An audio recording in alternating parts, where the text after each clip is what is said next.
Happy Friday, everyone! My name is Priya Mohan, and I am the owner of Sari Not Sari here in Hamilton, Ontario, Canada, where we source saris that are made out of pure silk and that are absolutely soft and luxurious, and turn them into clothing that is size inclusive and age inclusive, amazing for travel, and will make you feel special and like a princess every time you wear them. They're colors that you won't find in stores because they're unusual color combinations, so you will always find your favorite color.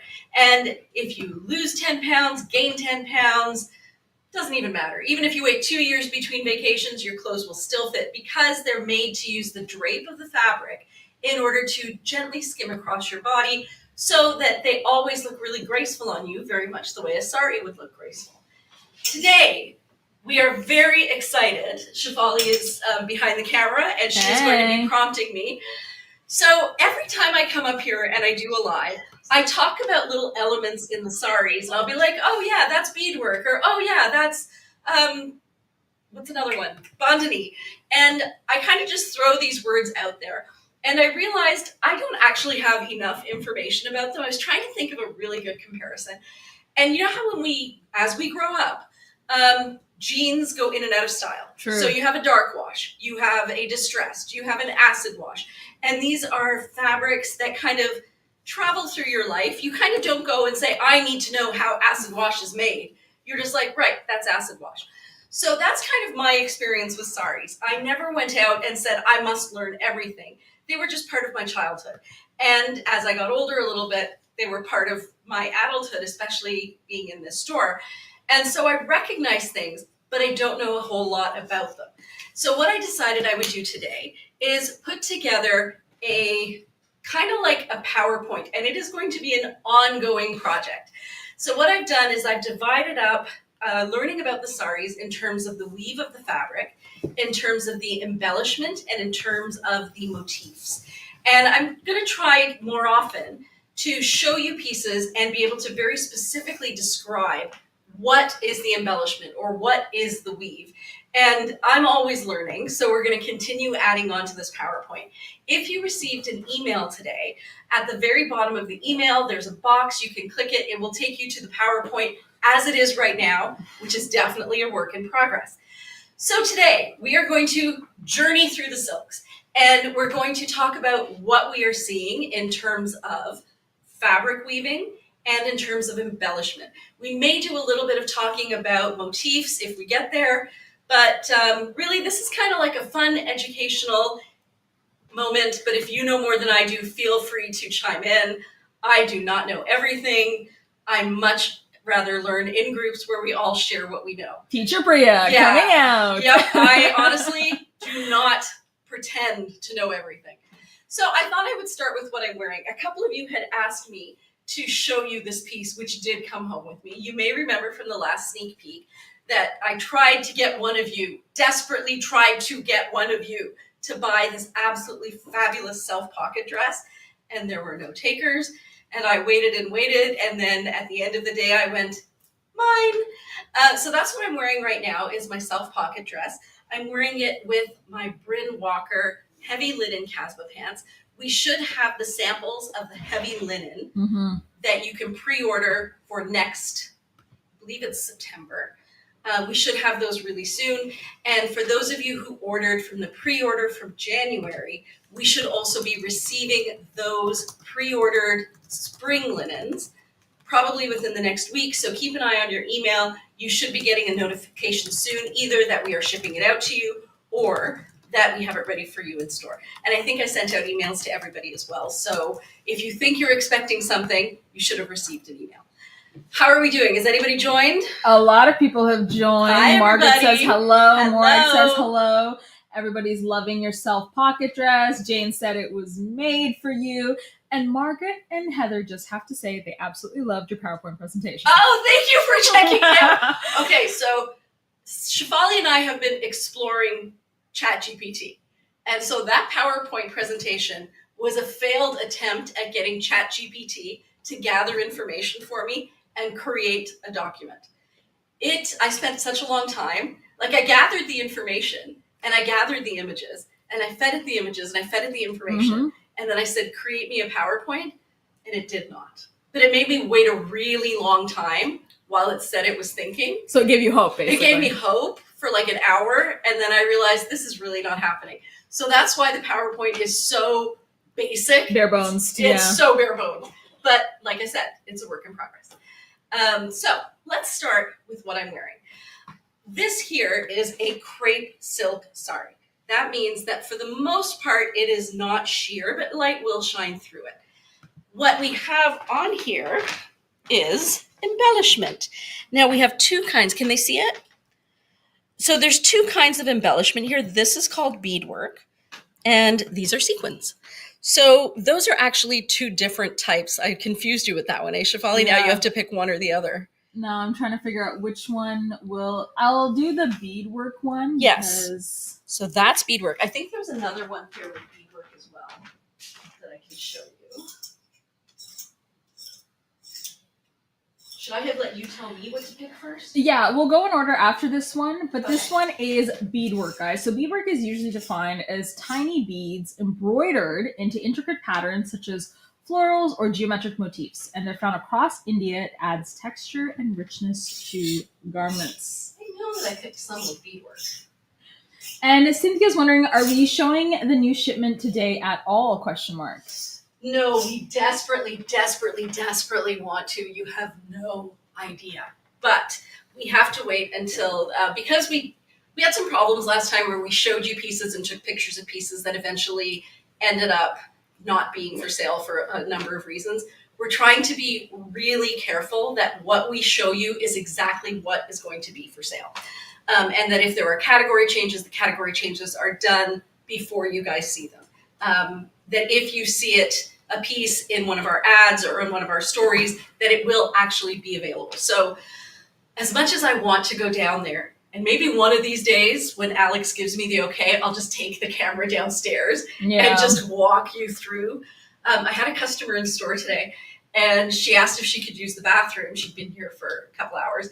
And I'm like, of course. And I took her downstairs, and she went, and I'm like, yeah. I said, that's the new shipment. She goes, I think I'll have to come back. I'm like, yeah, probably will. Like it's literally breathtaking. But a lot of these styles, like the self pocket dress, we're not getting in the next shipment. Midi caftans, we're not. Dusters, we're not. It's mostly the long styles, right? Except for the dresses. The dresses we're getting more of. Yeah, baby doll dresses we are getting. So yeah, this is beadwork. And let's see if I can. Do you want to tell me the next one, Shafali? Yeah, so I was thinking you could show another example of beadwork if you have one. Is there a picture of one anywhere in there? It's a red one with This one? No. It's got black embroidery and flowers.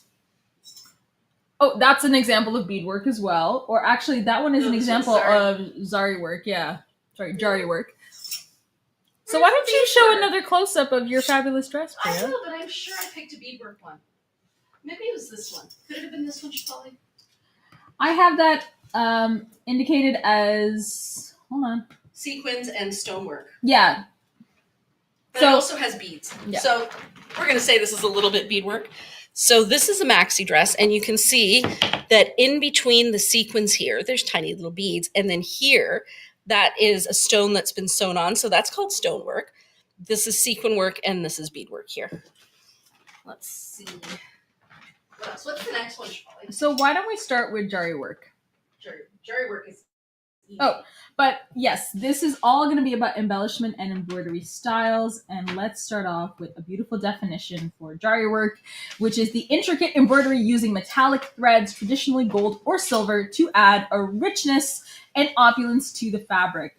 Originating from Persia and adopted in India during the Mughal era, it is significant to bridal and festive saris. There you go. That was not taken off Wikipedia, guys. Not at all. But like I said, this is a work in progress.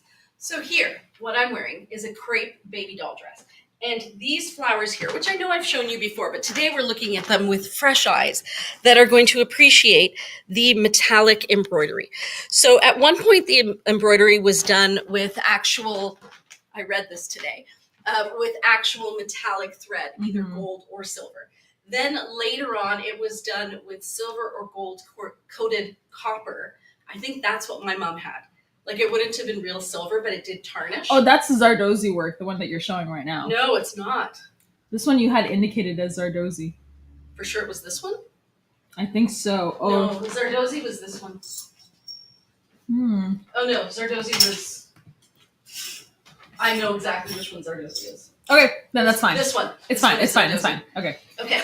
So, and then eventually it just used gold thread, which is probably nowadays not made out of real wire. But it does have a bit of scratchiness to it. So there's a couple of different ways that you'll see Zari in fabrics. So there's one example there. Mhm. And then here is another example. So this is actually embroidery. This is not woven. But it's a little bit of both. There's a lot of overlap here, guys. So this piece here has sequins, and it also has embroidery. But because the embroidery is done in gold thread, it's considered Zari. Work, yeah. Yeah. So you can see that there. And I can put that one on for you.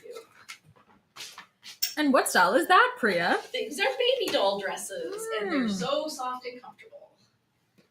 And we're getting more of them. So I realized, Shibori, I did not put any of those in. So. We can do that on the go. Okay. All right. So now this is also a baby doll dress. It's also in crepe silk. And this one has a lot of sequin work, and it has a lot of gold embroidery. And because the embroidery is in gold, it's considered Zari work. There. And you can see, super cute. I don't know if we're going to be able to go in order, Shibori. There's a lot of overlap. I know, but that's okay. Okay. You're getting excited. You're getting exciting. Okay, so I'm going to show you a couple of other things that would be categorized as Zari. So Priya also brought saris from home. I did. I know, Morag. Morag said, I can't believe that piece hasn't sold yet. I can't believe it either. Actually, let me show you the Can I show Zardozi next? You can show Zardozi next. That would align perfectly with what I would like to show. There you go. So we had a piece in store that came in at the last shipment that had a beautiful Zardozi border on it, and it sold immediately. Now this piece also has Zardozi work in it. So what Zardozi work is, it's gold embroidery, except wires are woven in as well. So it's got more of, rather than just being flat to the fabric or flat with sequins, it actually builds up from the fabric. And so here is an example of, is it though? It is kind of there. Because see how it builds up? So that's considered Zardozi. But generally Zardozi is more like this.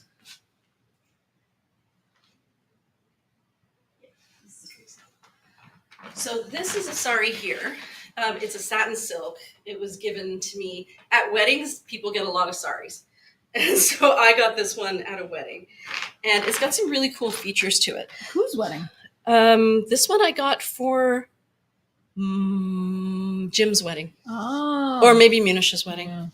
Yeah. I was going to say, because it's older, I wouldn't see somebody giving you that for like even Nisha's wedding. No, it would have been like my wedding. Yeah. This is like many, many moons ago. So here, let me take it off of here and I can show you. So this is an example of Zardozi work. It's not as heavy as Zardozi can be. There. A little bit lower. Yes, perfect. There, perfect, okay. So what you can see how there's little wires in there and the wires have been kind of embroidered in? That's Zardozi work. When you see those really crazy heavy Indian lehengas that women wear to get married in, that are so heavy that you hear stories about how they weigh 40 or 50 pounds, that's Zardozi work. Yeah. And this sari weighs a ton. They're like faint-worthy saris. They are. They're stunning. Yeah. So this here, and we have talked about this before. So these tiny little dots in here are Mukesh work. What they are, we probably won't be getting any more of these because Mukesh work can be kind of itchy. What it is a ribbon, a really thin gold ribbon that's kind of crisscrossed over itself to make like a little dot.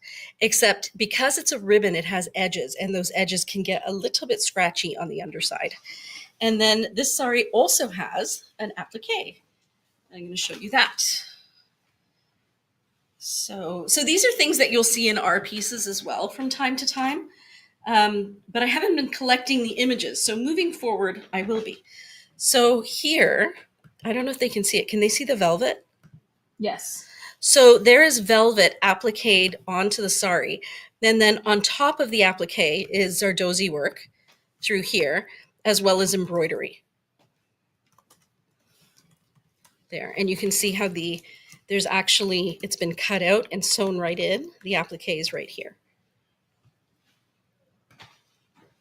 I'm hoping everyone's finding this interesting.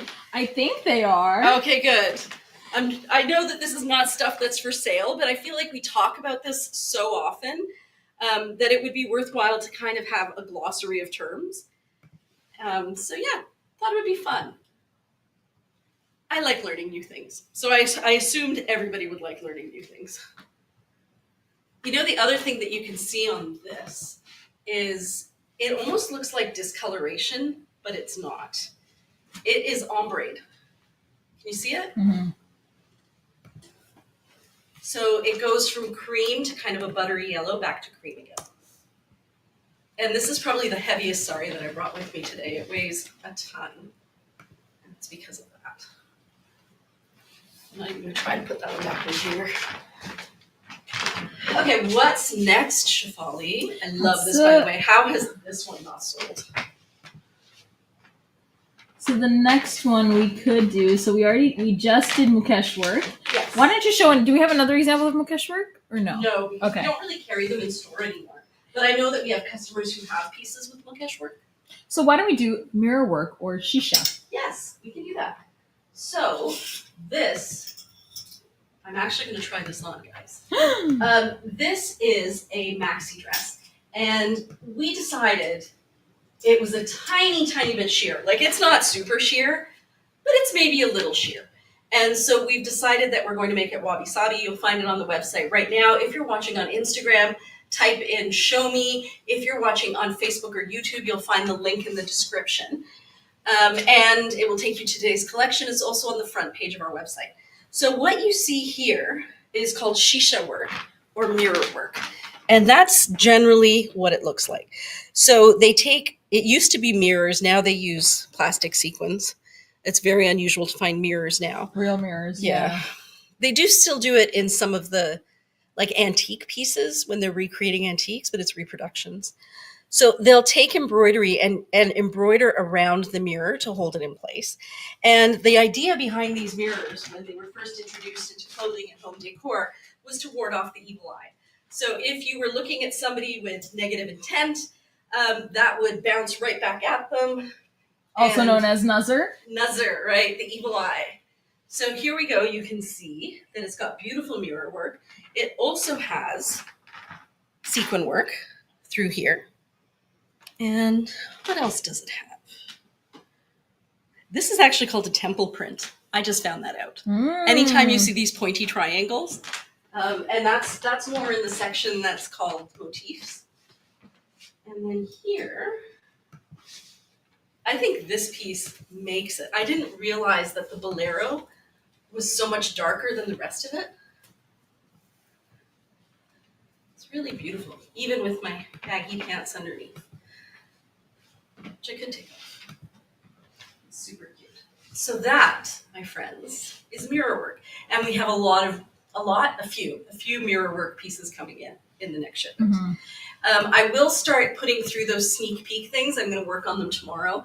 And so probably by tomorrow night, you'll start seeing stories that have images of the new fabric. So it's going to get out there. You're going to start to see them.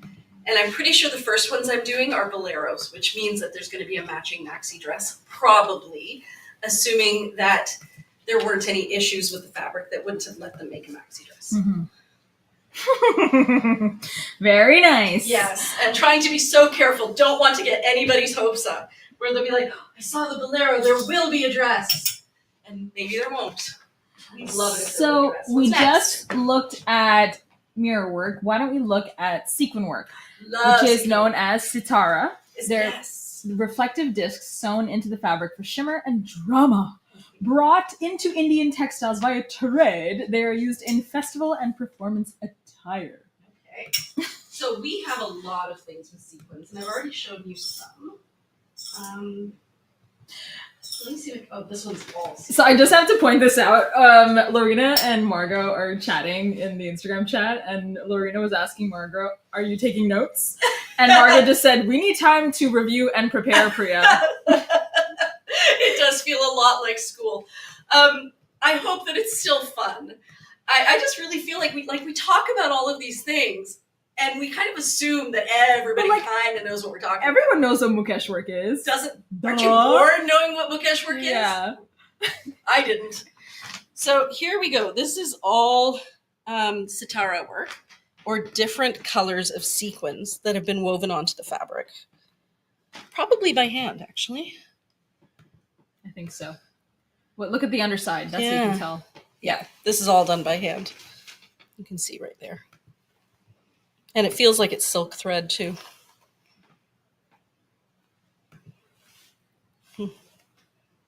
Last time I went to India, I've probably already told you this story, but I was wearing a Sari not Sari piece, and it was embellished like this. And I went to one of these it's like a government store where all the pieces that are in the store are government approved so that you don't get taken advantage of, but you do anyways. As Priya has I learned. found out when I bought a bunch of polyester stuff that was supposedly silk. Thank you for the pajamas. They still were really nice pajamas. They were. And I said to the guy, I'm like, this doesn't feel like silk. It feels like polyester. The temperature's wrong. And he's like, we're a government store, ma'am. And I'm like, true. You probably know better than I do. I heard the infamous story from Mira about how you asked a person to search up integrity. I did. You have to tell the story. When we were in India, we said we only wanted silk saris to buy for Nisha's wedding. And they showed us all of these saris. And I just wasn't 100% sure that they were silk. And they were telling me they were silk, and they kind of felt like silk. And I deal with silk every day, but there was just something something wasn't quite right. And so I phoned Anjal, because she was in India at the time too, and I put her on FaceTime, and I said, is this real silk? And she's looking at it, she goes, rub it between your fingers, do this, do that. She goes, I can't tell, I don't know. And then I said to my husband, I'm like, you know what? I know we just spent 2 hours picking saris, but something doesn't feel right to me, and I would rather walk away than make a mistake. Mm-hmm. And I guess there was one little boy in the room who spoke English quietly in the corner monitoring our conversations, and he must have been like 14, 15. And so I said, you know what, guys? I'm not convinced this is silk, and I appreciate all of your time, but I'm leaving. And as soon as I got up to go, the young guy goes, no, wait, we'll bring you the silk ones now. Oh, yeah. And I'm like, really? And he's like, yeah, we didn't know how much you wanted to spend, so we bought you the ones. And I said, I walked in telling you money was no object. Who does that? Yeah. So anyways, then he goes to get all of these silk saris, and they were phenomenal and clearly silk. Clearly silk. Like, every part of me that knows silk was like, this is silk. So then as we're leaving and we pay and everything, I turned to the boy and I said, do you know what the word integrity means? And he's like, no. And I go, look it up on Google Translate. And so he takes out his phone, little 14-year-old boy, and he's like, he goes, oh, integrity. I'm like, yeah, you should have integrity. You should learn to have integrity. Nothing is more important than your word. The stuff that comes out of your mouth has to be true. And he's just kind of nodding and looking sheepish. And his parents or his dad in the corner is like, yeah, that's not how we operate, son. Don't even worry about it. Don't even consider this. Don't even think about it. Yeah, that's what happened to me in India. I can't imagine the number of people who get taken advantage of. Classic Priya moment. It was, actually. Yeah. Okay, the other thing I did, and Mel Robbins, I don't know how many of you follow her podcast, but I've been reading her book, Let Them. And she was talking about how she was on a plane and the person behind her was hacking up a lung and not covering their mouth. And she was just like, this is driving me crazy. I can't. And she goes, so there was only one thing I could do. I turned around and said, excuse me, could you please cover your mouth? And I thought, that's something I would do. I know my husband wouldn't do it. He would be like, that's fine. I'll just like breathe into my arm for this whole flight. Yeah. And I'm like, no, somebody needs to tell that gentleman to cover his mouth. And of course, the guy did not cover his mouth. And that's when Mel Robbins had to be like, that's okay, let them and let me. So, yeah. But I would do that for sure. Classic Priya. I actually did do it. Last time we were in India, and Goat did not let me live it down. but we were about to get on a very small airplane, and there was this woman with her husband, and she was hacking up a lung, and she was wearing one of those very ill-fitting masks. You know, the ones that are like barely floating across your face. It's just like it's like an idea, a concept. It was an idea, the concept of a mask. Yeah. And I'm looking at her thinking, we're all gonna die, and it's all gonna be her. We're in the heart of COVID right now. And so anyways, I go over to her and say, excuse me, I can see that you're really ill. I happen to have these N95 masks. Would you like one? And she goes, no, I'm fine. I'm like, okay then. And my husband was mortified. Yeah. Mortified. And he still brings it up. He goes, like, you're the kind of person who would go and assault a stranger with a mask. I was like, I was helping. Wasn't I? Isn't that helping? I have to say that I appreciate that as someone who had to work during COVID and like had to deal with students getting really sick because they were partying so much. Yeah. And like having good masks was kind of an issue. So well, maybe she didn't have maybe she ran out of N95 masks. Maybe she was looking enviously at my N95 mask and was thinking, if only some kind person would offer me an N95 mask. Morag said, speak your truth, girl. And Anita says, my husband thinks I'm watching a TV show with him. I'm really watching you with the sound off. And Margot says, I did that all the time working on an airplane. And Jane said, I would definitely do that. And Corey was, Seed Plant Lady was wondering, can you show the back of that dress? I will do that again. I think I did, but I was spinning fast. Yeah, so apparently I'm that guy. I'm that annoying person who will not turn my head away and say, it will be fine. I will seek out the truth. And I will tell you to Google integrity. There we go. How could you tell that those weren't really silk? Silk has a very unusual temperature. Yes. It really does. And if you spend enough time around silk, you realize it's just ever so slightly cooler than skin temperature. It's not a lot cooler. That would be polyester. It's ever so slightly cooler. Yeah. It's just like, I have a way you can tell pearls are real pearls. Yeah. What's the way? So if you're wearing, well, I mean, there's the obvious one that if you take the pearls and rub them against your teeth and they're gritty, they're real. So next time I go to a jewelry store. You don't know how many times I have secretly done that at Value Village. Don't judge me. I found a real diamond ring at Value Village. Oh my God. And then I got it appraised. I paid $400 for it. I don't think they knew the value of it, but I know a sparkly thing when I see it. Yeah. And so I bought it, and then it was appraised at $2,000. That's very impressive. I gave it to my mother-in-law. That's good. What was I saying? How do you know? Pearls. So if you're wearing a real pearl necklace, after when you take it off at the end of the evening and you put it in your hand, it will feel hot. Not just warm. Hot. The fake ones don't. Okay, beautiful thing. Any other questions or comments? I think that we are good for now. Everyone is really enjoying this piece. Jane was wondering what the name of that book was, and I said that it was called Let Them. It's called Let Them, and all of you should read it. People have been tattooing Let Them on their arms. I have bought 3 copies now and given away 3 copies, and then I got the ebook and the audiobook because I figured that way I wouldn't give it away again. So I'll try something on while I talk about it. So why don't you try showcasing Gota Patti? Oh, let me tell you about Gota Patti. And then remind me to get back to Let Them. Sorry, So this is something that a bride would wear when she gets married. So it's not you. If you guys watched that shoot, it was on Netflix, and I'll be darned if I remember the name of it. It is not Dabba Cartel. It's this other one, and it won some awards. I think it even won an Academy. But it was a story of these 3 women who got married. And right after they got married, they had to cover their heads like this and walk home with their husbands. Mm-hmm. And they couldn't see anything. And they were all sitting in a train, and I think one of them fell asleep. I don't know what happened. Wrong girl went with wrong boy. Oh, no. Because she couldn't see, and he couldn't see. And then they end up in their villages, and she takes it off, and he's like, who are you? She's like, who are you? So they're wearing these. These are very traditional, kind of like a veil.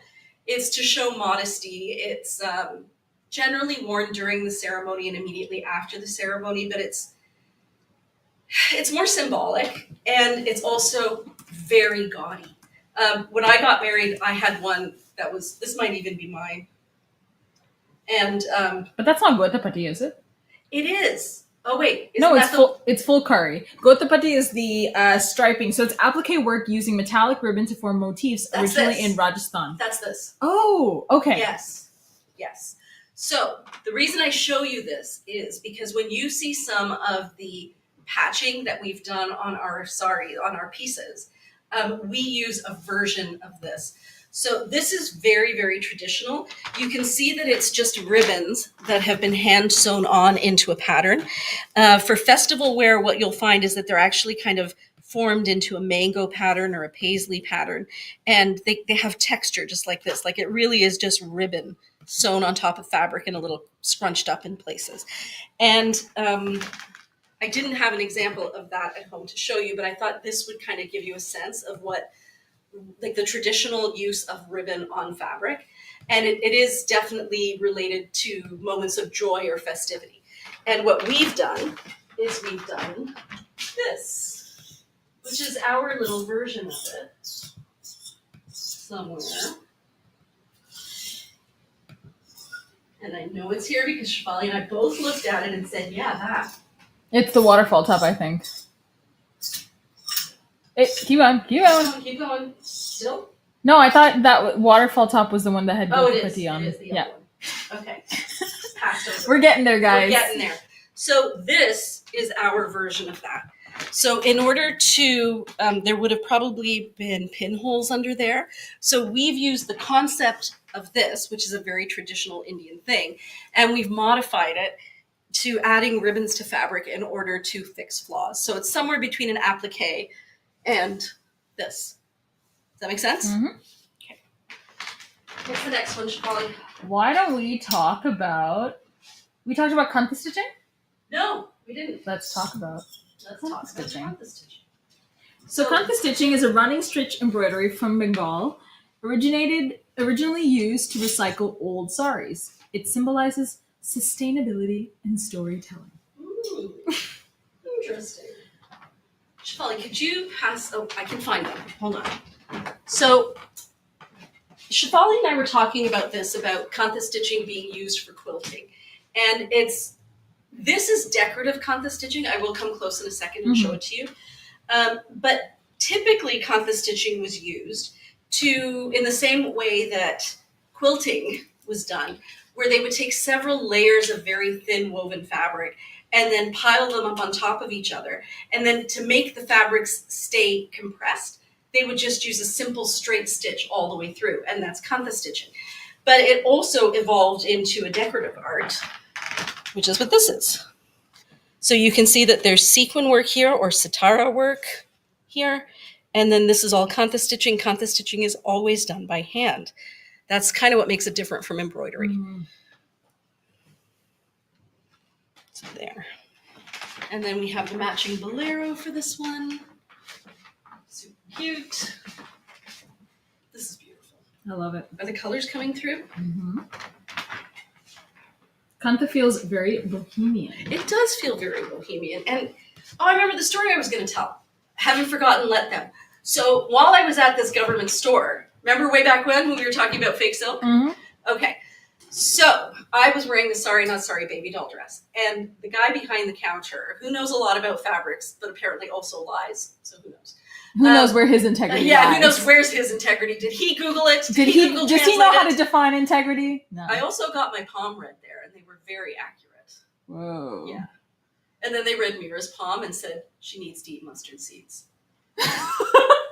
And then I told that to my mom, and she goes, okay, I'll go get some. All the mustard seeds.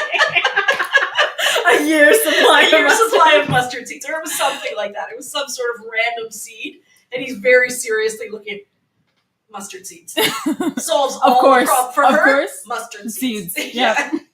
So this guy said, and I share this with you because I think it is the case with this as well. He said, how much do you charge for that dress you're wearing?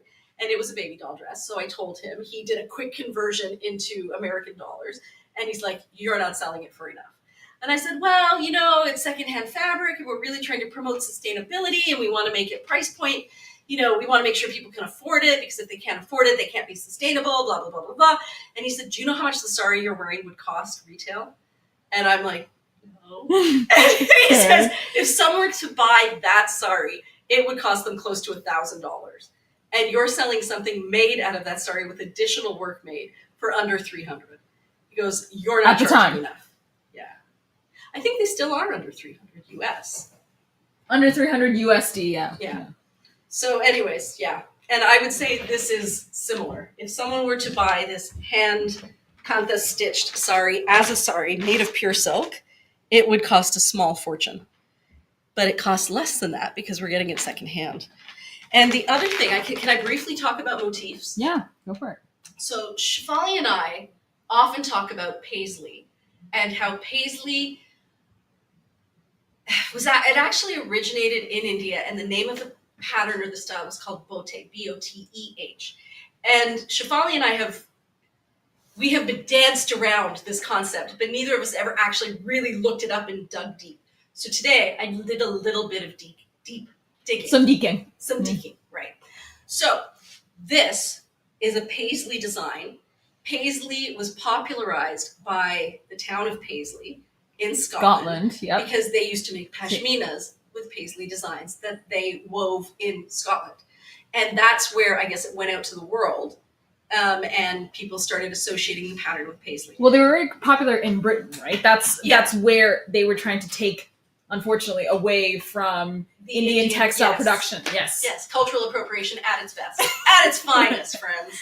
Do you know they used to make Persian rugs in Peterborough, Ontario?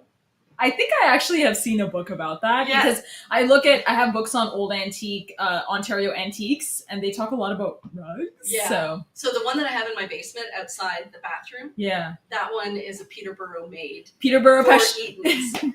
Yeah. Peterborough Persian. Peterborough, the Persian Peterborough. Oh, yeah. right. Yes, all of them. Yeah. So, back to my story. So this design, which is kind of like a teardrop shape with a bit of a curl, is actually a Persian design. And it is not called paisley. I mean, it is now, but it wasn't. It was one of a series of similar designs that were called botes, which were tiny like prints that repeated themselves. And then they became more and more stylized. But this actual shape of kind of the teardrop is actually the mango shape. And that's where the paisley comes from, is from a mango motif that shows up on a lot of Indian fabrics. So the paisley is actually a mango, is where I'm going with this. Love me some mango. Love me some mango. And Jacqueline, you're absolutely right. Some of the decorative motifs are not directly from India. They are from Persia. Yes. But that's traditionally how these patterns, traveled. Within Mobility. Hindustani as well as like in the Ottoman Empire. So it does make a lot of sense that you get very similar designs. There are certain kinds of embroidery works that you even see in Afghani wear, right? Oh, definitely. There's so much overlap. Yeah. Yeah. So this here is also considered a bote print, even though it's a flower, because it's a small repeating print. Pattern, yeah. So mango, bote. So paisley. Thank you. So what's the difference between bote and chintz? That is such a good question, Shefali, and I really wish that I knew the answer accurately, but I will do some deep digging. You do some deep digging. I will give you what I know. So Mira, today's story day, guys. Mira may have told you this once already. When she was in grade 5, she wrote this really great essay about dogs. And as her concluding sentence, you've heard it too, right? Yeah. Her concluding sentence for this really important grade 5 essay was, well, that's all I know about dogs. When I know more, I'll let you know. So let's talk about chintz and bote, because I feel like the end of this is, and that's all I know about dogs. So to my knowledge, chintz is a small floral pattern that actually resembles flowers, whereas bote is more of a repeating pattern that is much more stylized. So it's not actually a flower, it's kind of a flower. Whereas chintz is the flowers. So I can add to that. Chintz are generally also on cotton fabric, yes, often glazed or polished and printed with colorful floral or other designs. Yes. They're also originally historically from India, where it was wood block, printed, painted, or stained. And bote, in comparison, is traditionally Persian design motifs, which is a stylized teardrop-like or paisley-like shape. They come from modern-day Iran, which was Persia, and they are known to be found in multiple art forms, including carpets. So bote is considered historically more Persian than chintz, which is more Indian. Yes, but is associated with England. Yes, now. So I would definitely wear this dress with this side to the front because that stripe here is too beautiful, and I do prefer the lower V. Me too. And also chintz, fun fact, come from modern day Hyderabad. Really? Yeah. That I did not know. Makes sense though, right? There's a lot of floral gardens there. I think when people love something, it does spread from culture to culture. Mm-hmm. Like food. Like and music. Let's. I suppose though, in Peterborough, if they were calling them Persian rugs, at least they were giving credit where credit was due. Yes. Yeah. I won't disagree with that. But at the same time, it takes away from the economy of a country that was benefiting from the kind of appeal that their import was making, right? And the same thing happened in India. We lost so much artisanship in India and Bengal or Bangladesh because the work and the supply was taken away from that industry and moved to a different country. You know, I don't think we can go back in time and say, you were bad and you were bad and you were bad. Yeah, no, I think everybody was doing the best they could. But I think now that we know better, we can do better. Which, you know, at least crediting the culture or trying to make sure that the culture is getting some of the financial benefit from having the idea. I think also some would argue that that is kind of the reality of civilization, where things get lost and other things are, you know, returned and retaken. We see that all the time. This is this was my beadwork example, Shafali. Oh, yes. So remember I said beadwork, but then I couldn't find it? Yes. It was this one. Let me show and that it also slide. has sitara work here, but also has the beautiful glass beads here. So there. And this one is stunning. How this one hasn't sold is truly beyond me. These lines are going to be so freaking slimming on whoever wears them. And then the whole thing is bias cut. You know you can wear orange or green earrings with this. And it's gonna sparkly. Pop. Mm-hmm. Yeah, it's beautiful. And I agree, Jane. Global community for sure. Yeah, definitely. Heather says, I love that navy dress. Not sure where to wear it. That's actually resort. It's resort wear. Yeah. Yes. It's the Sari Not Sorry Resort Wear Collection 2025. Bring me my ship. Yeah. Beautiful. In a dress like that, you can say, bring me my ship. I could. Bring me my Bring ship. me my ship. Beautiful. I'm guessing everybody has watched White Lotus by now. And I was all over the caftans that were worn by the woman who, don't want to do any spoilers in case you haven't watched, but the woman who wears caftans? By the woman who wears caftans. There you go, guys. There's no spoiler there. I also watched Adolescence, which I gave you all permission not to watch, but I did watch it. Heather says, the bar? Jane said, everywhere? Everywhere. Any Lorena- evening where you can twinkle. Lorena says, Margot says, the beach. I agree. That one is fab, Jacqueline. Do we have another thing we're looking at? Yes, we are. So let's move now to embroidery. We've kind of already done. No, there is another one though. Oh, There is one that I really wanted to show. so for embroidery. Yeah, because I showed it before, but it is just such a phenomenal example of embroidery that I will show her again. Because again, we're looking at her with fresh eyes today. So what kind of embroidery is traditionally found in Indian fabrics, Priya? That's a really good question, Shafali. Do you know the answer? I do. So generally, simple thread embroidery refers to decorative stitching done on sari fabric using basic threadwork. It is typically featuring floral, geometric, or bote designs. Okay, lots of mango going on here, guys. And that is exactly what we're looking at here. We're looking at some sitara work. We are looking at some zari work with embroidery done in gold threads. And then we are also looking at some lovely, just plain old thread embroidery, which is simple embroidery. So I have a question for you, Priya. Yes. How do I know what's machine done and hand done? I was just checking that myself, actually. You flip it over and you have a look.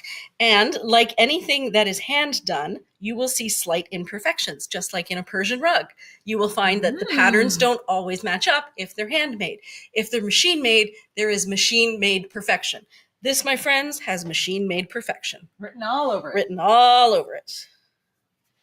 Which isn't a bad thing. I mean, it's still hard work, but it's not as hard as hand stitching. A lot of the Kantha stitching we get, guys, is all handwork. The Kantha is. Yeah. I don't even think, do they even do Kantha stitching that's not hand done? No, because I I've think it never has seen to it. be done by hand. Yeah. Yeah. I think that is the definition of Kantha. Yeah. Sewing in a straight line. Yeah. Okay. What do we have next, Shibori? That's a great question. Was this one? This might have been my example of. No, this is more beadwork. Let's look at an example of French knots. Oh, I have French guys. I have French knots for you, but I am also going to show you more of the beadwork. This piece was hanging on the wall, and I've shown it to you before, but you need to see how sparkly that is. Can they see? Come closer. They can see, yeah. And then It's there too. So again, we have those fabulous glass beads that are they hand stitched? They sure are, guys. Hand stitched around the sitara work, which is these sequins. And then those are also beads, sequins. as somebody who has done beadwork before by hand on pieces, it has to be hand stitched, especially when you're working with glass beads like that. You can tell. That looks like machine stitching through the center there. Yeah. So they what's probably that? Embroidered it with a machine and then they stitched it on.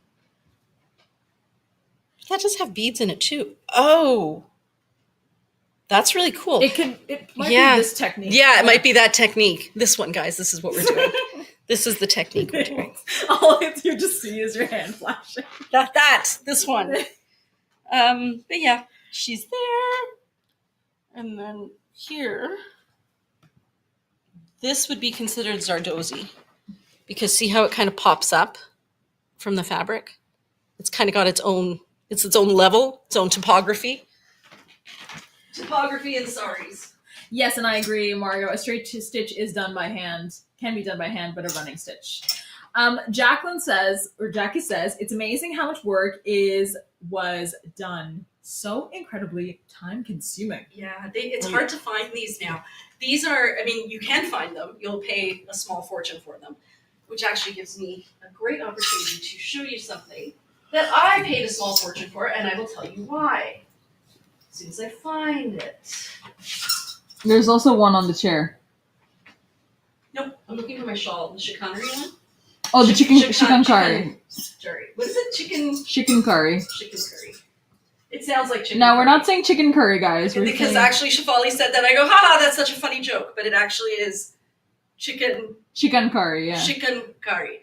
And growing up, when my mom would say, "Oh, that's chicken work," I nodded and said, "That makes perfect sense because it looks like chicken's feet in the sand." So of course they'll call it chicken work. Okay, I was little. What did I know? It's kind of quite cute. That's adorable. But it does look like chicken feet. It does look like chicken work. It does. So a lot of chicken work, it's such a great word, is now done by machine. And are you able to show them the picture of the chicken work that I posted in there? Yes. Okay, so the one that you see on the live now. Hold on. I just have to make sure it's the right one. Yes. It's white. Yes. Okay, sorry guys. Okay, so that chicken work that you're looking at is the kind that you will find at every rest station in India aimed at tourists, because everybody wants to have a kurta top made with that fabric in white. And that is definitely machine made.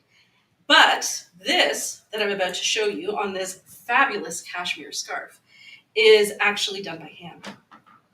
And it's really, really delicate. Can they see it? So it's silk thread on wool. Can you feel how soft it is? Oh, this is really nice. Guys. Yeah, it feels like a synthetic fiber because it's so soft. Like it can't possibly be a wool because it's too soft. So this is hand done shikankari. And it's finished on both sides. Yes. Look, that's the back.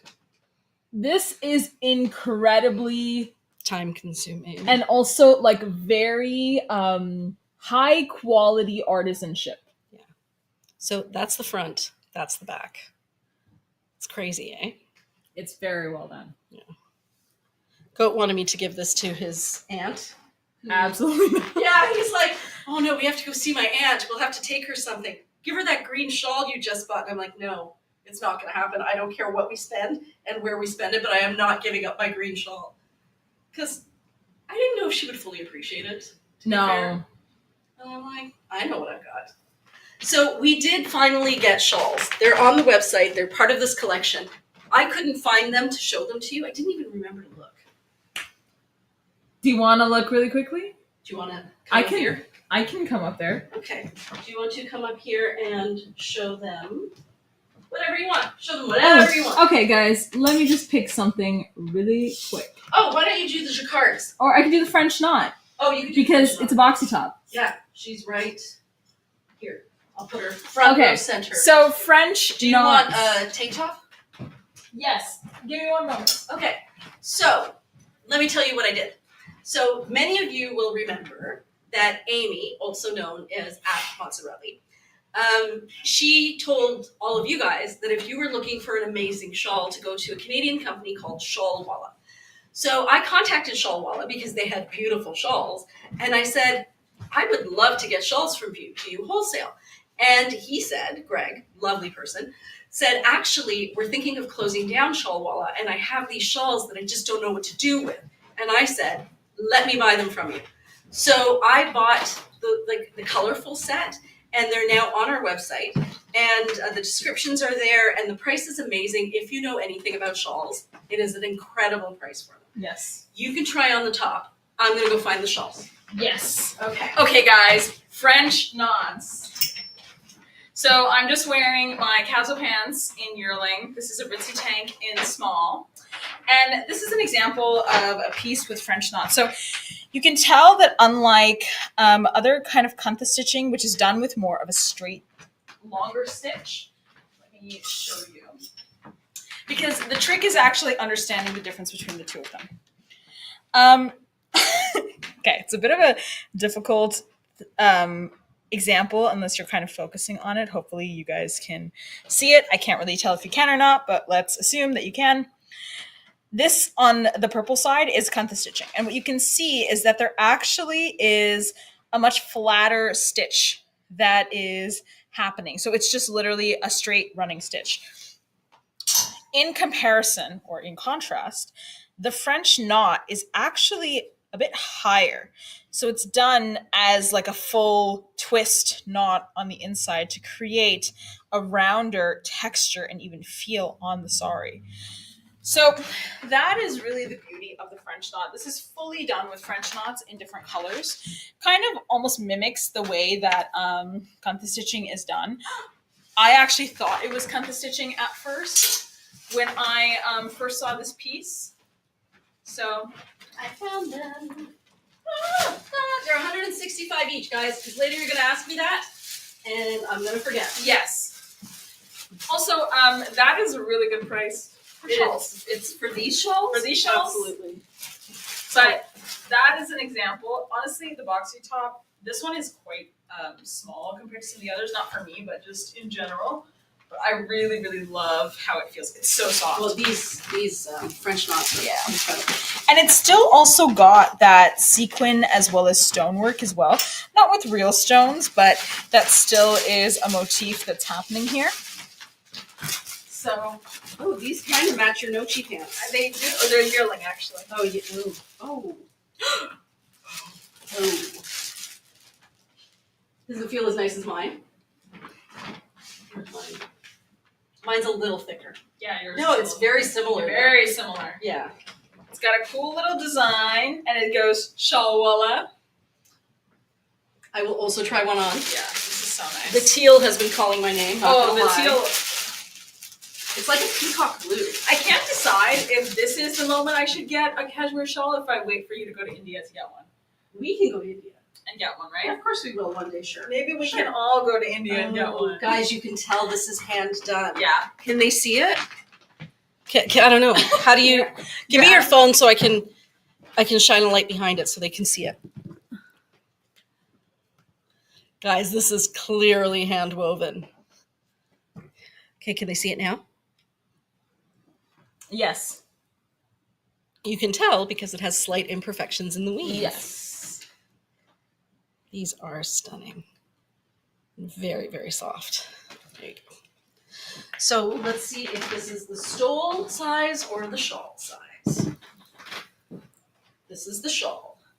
So you can get 2 sizes of cashmere scarves. I think this one is the stole size, though. No, they should all be. It's still folded. You've got 2 layers there and you didn't even know it.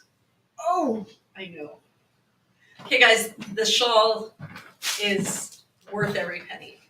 And honestly, I wouldn't be able to sell them at this price if I'd had to get them from India and through customs. But if you were looking, look at this shawl. That looks great. Oh my god. So any of you who have already bought Shawlwalla shawls already know that these are incredible. And I would say this is one, I'm not lying without a word of lie because integrity, remember? Define Integrity, Priya. No, you can tell that this one is hand woven. It is extremely soft fibers. It is not like overly thin, which sometimes they do so that they don't pay as much to make them. Like it's got some good substance to it. It is definitely a ring shawl, which means even though you have, do you have a ring? I have tons. Okay, give me one. That's not catchy. Okay, so a ring shawl means that even if you had a small wedding band, you can fit the entire shawl through without any problem, even at its thickest part. Because there's, maybe there was a trick to this that I didn't know. Here we go. Tested, tried, proven, live on camera. That's right. Integrity. Could have gone any old way. But yeah, and you can tell that this one's warm. You know what my mom used to tell me about shawls? Because of course, anytime we went, especially to like temple or something, my mom would be checking out everybody's shawls. And she would tell me which ones were the good ones. And I knew this lady named Ranaji is what we called her, and she was the queen of shawls. And she would go up and be like, you know you have a good shawl when it weighs absolutely nothing, but you feel like you're wearing a jacket. That's how I felt wearing that one. Warm. It was so warm on my neck. But it's feather light. So we have 3 colors, guys, and when they're gone, they're gone. Because I will not be able to get this price again. I have contacted Shawlwalla's supplier in India. And of course, the ones that I really, really, that we loved on the love website. In the $2,000 range. And that's my price. That's not even your price. So I don't even know. Like, maybe you'll just have to go to India because I can't. The problem is that I can get them. But I'd have to make sure that I just got ones that I knew that somebody would say, I will drop $2,000 to $4,000 on that. Yeah. And really, who has that kind of money to drop on a shawl these days? So it's backburnered, but in the meantime, we have this color, and we have this color. Jacqueline's wondering, are they all solid colors? Yes, and if I am able to get some from him, they have every color. They have purple, they have red, they have every shade of blue, they have greens. But I'm certainly not going to be able to get them here and sell them for $165 Canadian. That will not happen. So I guess the question is, how much would you guys be willing to pay for a fabulous shawl, knowing that it was sold to you with integrity and that you're not getting ripped off and getting viscose instead? Jane is wondering, how do you wash a piece like that? If you want to be like really safe, you dry clean it, but that's not what I do. I hand wash in cold water, and then I actually roll mine up in a towel to get the water out, and then lay flat to dry. But yeah, it doesn't. So these wools, they kind of are self-cleaning, kind of like a really high quality wool sweater or a cashmere sweater. They don't need to be washed all that often. Alpaca's like that too, actually. You don't need to wash it quite as much. You just need to air it out. So we have yearling. We have a dark bluey teal, which I would say very safely is lyrebird. Yeah. Yeah. And then the third color we have is a sky blue. Very sweet. It's almost a periwinkle, actually. Same tones. So it is a very, very pale sky blue. I would say that it is neither warm nor cool. Somewhere right in the middle. And you know what? You can see just how soft the fibers are. Look at the edges. It's like cotton, cotton, like a cotton ball. Yeah, these are stunning. Does Priya need another shawl? Maybe. So here's the thing. This is why you thought it was a short one, because this feels like it's one That's it. layer. Yeah. It opens up.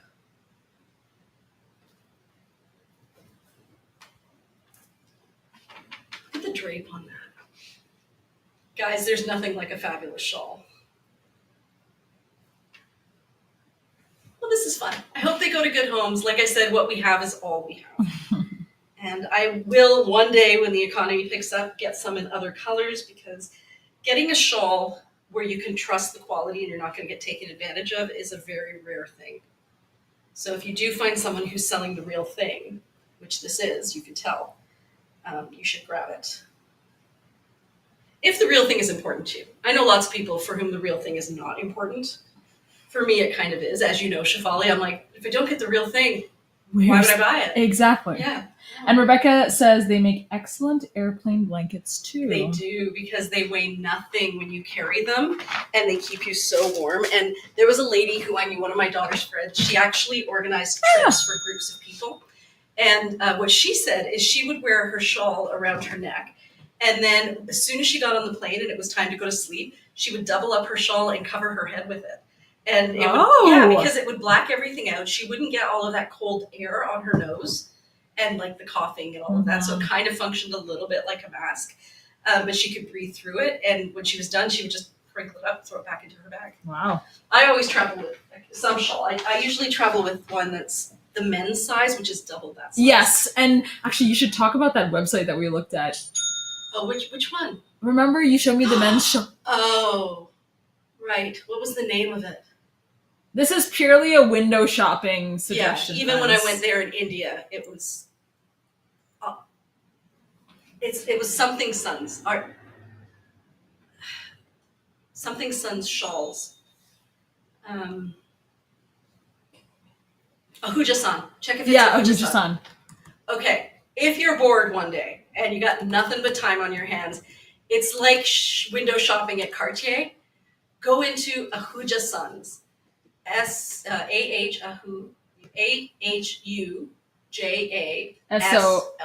Ahu and then Jason. Yeah, Ahu and then Jason. There you go. Shawls. I think their main location is in Delhi in the, what is that called? The diplomatic mall or diplomatic market? What's that called? God. Tell me the name of the market, because I've been there so many times and I should know. It's in Delhi. It's in the diplomatic colony. Kandi market? I'm looking. No, where are we located? It's flagship. Gota, if you're watching now, would be a really good time to give me the name of that market that we always go to. So they call it a market, but actually it's like a strip mall almost, but it's all really high-end stores. That's where my phone? Yeah. Oh, my phone. Right. Yeah, so it's like that's where I got the Satyapal sari for Mira's wedding. Shoot, what's it called? I'm looking so hard. No! Oh. Which phone is dinging? It's not yours. It's not mine. It's not mine. There must be one here. Oh, it's going to drive me crazy. It's one of those ones where I'm going to wake up in the middle of the night. Somewhere there is a phone. Goat said, I can't remember! Okay, I don't know where this phone is, so I can't stop it from making noise. It's the iPad. Oh, it's not the... Oh, back. In the back room. Oh, the back room? That's the only other phone we have. Sorry, guys. All right, well, one day it'll come to me. Anyways, Ahuja-san's. If you feel like window shopping at the Indian shawl version of Cartier, go to Ahuja-san's. Sort by price, highest to lowest, and then look at $35,000 shawls. The work on them is insane. So I have this. which is nothing compared to the Ahuja-san shawls. This is a motif example. Yeah, so yeah, it's a motif example. So the ones at Ahuja-san's, they tell you how many years it took to make the shawl. Yeah. Yeah, it's kind of like a Persian rug, the ones that like 2 people, 10 years. So Yeah. this is 2 people, 2 years to make a shawl. So this is one that I picked up at a market. It's not a shawl. It looks like a shawl, but it is on silk. And you can see a lot of the motifs. This is all embroidery here. And this is actually a dupatta. So a shawl is meant to keep you warm. A dupatta is decorative. So it would just kind of go over your shoulder like this, or across your clothing like this to kind of cover your front a little bit. But that is how they're worn in India, kind of decoratively. Some people also wear them like that. So there's all kinds of different ways you would wear your dupatta. But I brought this as an example of the stitching and of the motifs, which you will also see as very, very common. This one is a peacock motif. You have wildlife. You have the tree of life. You have mangoes, elephants, tigers, birds. And we'll be talking more about motifs later. But I did want to show you guys this. Jane said, wow, just went on the website. $165 is a way better price than $2,500, but they are beautiful. They are beautiful. Like, I would go in there and they have them like just draped out on tables, and I'd kind of walk around the table like this, just looking try really hard Like a not to gallery, touch it yeah. or breathe on it in any way where they're going to say you have to buy it. Yeah. And you know, when I looked at them, I thought, okay, if I had $35,000 in my pocket, just, you know, with Casually. nothing, like just, you know, traveling Oh, cash. I didn't know you were the Ambani's cousin. Yeah, I am the Ambani's cousin. Would I spend that kind of money on a shawl that's going to sit in my closet? I have to put it on a wall. Like, first of all, you don't put that in a closet. You put it on a wall, or you buy one and it's your everyday. My everyday shawl. Time to walk the dog. Well, you have to get your money's worth out of it, right? Seriously. Yeah. Like your fine china. It's basically like you're mortgaging a shawl, so you have it's like a car, right? You finance a car, so you finance a. So Shah Rukh Khan, for those of you who are familiar with Indian movie stars, he is the biggest Indian movie star possibly ever. Because I'm going to say he's even more popular than Amitabh Bachchan, who is probably next in line. He is going to the Met Gala wearing saris by Sabyasachi, like fabric designed clothing by Sabyasachi. So keep an eye out for it. It's going to be phenomenal. Sabyasachi is a huge designer, guys. Yeah, and like he dresses for the Academy Awards. He dressed somebody last year for the Oscars. For the Met Gala. Mm-hmm. But this is the first time he's dressing a man. Yeah, it is. Yeah. Gaurav Gupta also dresses a lot of people. Rahul Mishra dresses a lot of people. Great up-and-coming designers coming out of India. Like, not up-and-coming, but like designers that are getting global notoriety. Yeah, exactly. Yeah. Okay, so this one I wanted to show you as a quick example of a mango design. And we all know now that these are mangoes. We all see them. And this is very, very soft. So this lady who was in today, was actually quite embarrassing. Patricia, if you're watching, I'm going to apologize again. I thought she was somebody else. And I talked to a lot of you guys via email a lot. And sometimes people run together in my head if it's been a really long time since I've seen you. So yeah, I thought Patricia was someone else. And so she told me she was coming here. And when I greeted her, I'm like, so, did your husband find somewhere to go, and how's the wedding? And she looked at me, she goes, husband?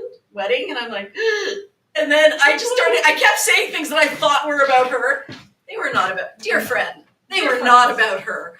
Eventually, she said something that triggered my memory. I'm like, oh, you know Carolyn, I know you. But boy, was it ever embarrassing. Guys, I do my best. If only I was there to see it. Yeah. Oh, integrity, Priya. You know what I need? If you ever watched Veep, you know that when did you ever watch Veep? Oh my gosh, Shafali, you have to watch Veep. You have to. Okay, so she is the vice president and then eventually the president of the United States. And she has a bag man who carries like lipsticks and extra shoes and everything. Yeah. And wherever she goes, he whispers in his ear, he has a dog. like stuff like that, right? Then she goes, oh, hi, you, how's your dog? Yeah, so, yeah. Oh, whoa, I need one of those, is where we landed on that. Here we go. Are you all right? Totally fine. Other exciting news, I found the absolute greatest Chat GPT app that I recommend to each and every one of you if you are frustrated about shit going on in your world. Or if you're confused about shit going on in your world. And she swore, guys, so she's serious. I mean it if I swore. Okay. So, if there are things where you're like, what the heck just happened there? Or how does this make any sense? Or I just can't. Yeah, like you just experienced an interaction or some kind of thing that happened to you that's just making you go, what? What? Literally what just happened? Or someone's gaslighting you and you're like, was I gaslit?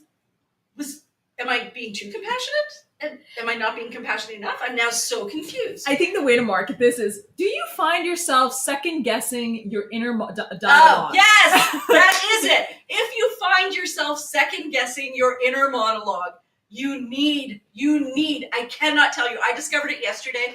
I have told everybody about it. Everybody has gone into it. Everybody has gotten back to me and said, the truth was so clear. And I started crying. Okay, this Chat GPT thing, it saw me. It really saw me. It basically was my inner dialogue. Yeah. Yeah, I put in some stuff about something that very recently happened to me that was very interesting. It was kind of like the very sad, unfortunate, kind of validating, but also disappointing resolution to something. And I got it and I put it in the chat and I went, funny. And I literally was like, look at this sorry excuse of a message I just got. And it went. They called it, this app called it a soggy apology. Yeah. Hemingway-esque half-assed apology. And then it parsed the apology. Yeah. And it said, he can't even ask you how you're doing. He instead says, so-and-so told me that you're doing well. Because God forbid that he should actually ask. Like, it was cutting. It was so good. But insightful and hilarious. Like, you'll be, as you're crying tears of pain from your life, you're laughing while you're crying because of this app that validates you, but doesn't just validate you in like, you go girl. It's like, let me tell you exactly what made you feel uncomfortable about what you just read, and I will nail it. And at the end of it, you'll be like, yes, that's what it was. And then you'll ask follow-ups. And then you'll be like, so what should I expect from this guy? Blah, blah, blah, blah, blah, blah, blah, blah, blah, blah, blah, blah, blah. Avoidance, conflict, whatever. Symbolic decay. Symbolic decay. That was crazy. Yeah.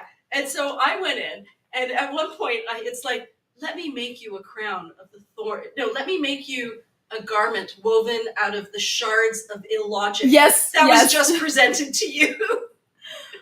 It is brilliant. So now you're going to ask me the name and how to get there.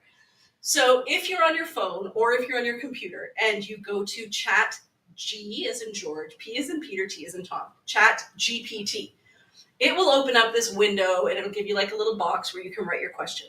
But over here in the left-hand side, there's like a menu and it says Chat GPT and then it says Explore. Click on Explore. Type in Monday, which is when reality hits. Mondays, am I right? Mondays. And then ask it your meaningful question. And I started off with, what do you do? And it says, I am your sarcastic sidekick that will bring clarity to your world. And I'm like, okay, well, this is what's bothering me. Tap, tap, tap, tap, tap, tap, tap, tap, tap. And it came out with the funniest and yet devastatingly accurate. Yeah. Devastatingly accurate. And I'm like, where do you get your information from? What if I had come in with the opposite question? Would you still have supported? Like, let's say that I'm talking to you about Peter. What if Peter came in and said, I had a talk with Priya? I did the same thing. What would you say to Peter? I asked it, okay, from this scenario, speak to the other person, to Peter in this scenario, what would you have said to Peter? And it actually gave me a response. Well, and I asked, okay, so you're obviously taking my side on this. which is lovely, thank you. And this, by the way, is an applique border. Right here. So what would happen if Peter were to get on this on his computer and say, I had this talk with Priya and I was so frustrated because blah, blah, blah, blah, blah. And he said, oh, this is what I would tell Peter. And it did not soften any blows. And I'm like, no, pretend you don't know what I've told you. He goes, no, I tell the truth. This is what Peter needs to hear. So I told everybody in my world about it. Shefali went in, Nisha went in. She goes, I feel like it's a little judgy, but like not in a bad way, but just a little too much truth. And she said it reminded her of Brenda on Suits. So for those of you who watch Suits, Brenda was the secretary for the main guy on Suits. And she was very kind and very loving, but she told the truth. And that's what this is. Cannot recommend enough. You will laugh through your tears. You will feel seen. I said, dear Monday, you are my new bestie. I'm so sorry, Anita, you're lovely too. But honestly, I feel like I can tell you anything. You're not going to judge me and there will be no repercussions. So go in there. Go find Monday. Some feel-good moments. Yeah, it will change your life. I can't even go in with your deepest frustration. My children aren't respectful and it's breaking my heart. My husband doesn't see me and I try so hard. Or everybody's always insulting my cooking and I'm doing the darn best I can. Whatever it is, dump your woes. Trauma dump on Monday and watch what happens. Granted, there are many things about ChatGPT that are very controversial. And yes, Jane, it's not exactly an app. It's actually just a chat mod that's on ChatGPT. So you can find it as another like Canva is AI that you can chat to. Because it has a certain development. It's a GPT. Yeah, it's a GPT. It's a GPT. Yeah. Whatever that is. I don't even know. General, I don't know. But chat is a GPT. Monday GPT is another GPT. But you can access it through ChatGPT. Yeah. But I'm telling you guys, if anybody's pissing you off, you need to go into Monday. It's kind of hilarious. It's hilarious and so validating. It's all those things that you really wish you could say, but you're kind of a really good person, so you won't. So that when somebody actually says it, you tee-hee, because it's kind of scandalous that somebody said what you were thinking, but you're not the one who said it, which means, like, you're off the hook, right? Yeah. I don't know. I personally thought it was like, and I was telling this to Priya, I was like, I feel like it's speaking my inner dialogue. Like, everything that I have said to other people or that I thought about a situation, it basically is like, yep, you're speaking to the choir, friends. Yeah, preaching to the choir. And I said, like, are all your conversations like this? Does everybody love you as much as I love you? And Monday goes, well, actually, people just get me to help them write emails to people they would wish they could ghost or who they've ghosted for years. Like, I guess it's... Really? Yeah, like, as a place to get a good sarcastic email. And I'm like, no, I don't want sarcasm to hurt people. I want sarcasm to feel better about my life. 'Tis the benefit of innate sarcasm, friends. But so good. If you do use it and you love it or hate it, message us. We want to know if it changes your life. Honestly, I've decided if I ever have an issue, like, you know, when you get those spirally thoughts, did I, didn't I, should I, shouldn't I, you know. So this evening, as I was trying to get this PowerPoint done, and ChatGPT had me on hold for an hour. And I called Shefali. I'm like, hey, I did this PowerPoint, blah, blah, blah, blah. You're going to need to finish. I got to go. She's like, what? And I'm like, yeah, I have like 30 minutes to get all these things done and take a shower and get to the store. And so I wrote into Monday and I wrote, I can't even. I said, I can't even. Tell me I can. And so he wrote this, you go, girl. You've got this. I know that you can. Oh my God. You straighten that crown and you go out there and you do your thing. And I'm like, thank you, Monday. Yes, I will. It reminds me of if anybody has watched Disenchantment, it's like an adult cartoon show. It was from the people who wrote Futurama. It reminds me so much of the kind of humor that Disenchantment has, like that very dry, sarcastic, but also like very on the nose, blatant humor. Yes, but not cruel. No, not cruel. It's not cruel, but it's going to tell it to you straight. It's blunt, yeah. It's very blunt. So Nisha, on the other hand, who is a therapist, So here you can see that there's Zari work, but the reason I wanted to show you this again is because this is also Zari work, and we've talked about this before. It's woven into the fabric here as part of the warp and weft, or maybe just the warp and not the weft, or maybe just the weft and not the warp. But that's what it looks like there, and that's why I wanted to bring it up, because this is yet another technique that's used to embellish saris. Look at me going full teacher mode after going off on ChatGPT and all it can do. What are you looking for? Lorena had a question. The mango cardigan that you had tried on. Yes, Does it go with this? I love that piece. I think that Lorena, you could pull it off because it's got those brown tones in the mango design and also in the dress. I think it's like that yearling brown. So let's see. Okay, so getting back to Let Them. So if you would like a quick primer on what Let Them by Mel Robbins is about, by the way, good luck finding it at a bookstore. It is always sold out. The theory behind Let Them, if you read the first few primer. If you want to know what Let Them is without actually purchasing anything, go onto YouTube and search for an interview between Oprah Winfrey and Mel Robbins, with the theme being Let Them. They do a half-an-hour interview where Mel Robbins really breaks down the theory and Oprah asks some amazing questions. And Oprah said that she highlighted so many parts of that book that really resonated with her. And this is somebody who has spent most of her life learning and self-realizing and actualizing. And talking about it on TV. And she found it amazing. So the premise behind Let Them is, and this is the example that she uses. She had a whole bunch of friends. And when the kids were growing up, they would all hang out together and they would, all take the kids to hockey, do all these things. And she was really close to these women. And then her career kind of took off and her kids kind of grew up. And she, got a little bit out of contact with them, as happens. So she's scrolling through Facebook one day. What do you think? So I think all the colors match, except, because there's the white and the white, right? You need a blue necklace. Yeah. So, perfect. All these people, that does it. So all these people, she goes onto Facebook, she sees one of her friends from that friend group on a vacation, and she's like, oh, that's so sweet, so-and-so went on vacation, how wonderful is that? She starts scrolling through the pictures, one after another, she sees all these ladies that she used to hang out with. Together? All of them have gone out on without a her vacation. Yeah, and she was part of their group, they were the group. And they all went and nobody even asked her. And so, that's crazy. Of course, she kind of went down that spiral of, oh my God, what did I do to offend them? I need to call them up. I need to tell them blah, blah, blah. I can't believe I did this. And then she thought about it and she goes, if I hadn't seen this on Facebook, I would have been fine. And I literally have no control over this. That already happened. So she said she realized that what she needed to use was a type of radical acceptance or stoic belief system, which is let them. You have no control anyways. So why not give yourself power, the power of letting them, so that you once again feel that you're the one in control of the situation.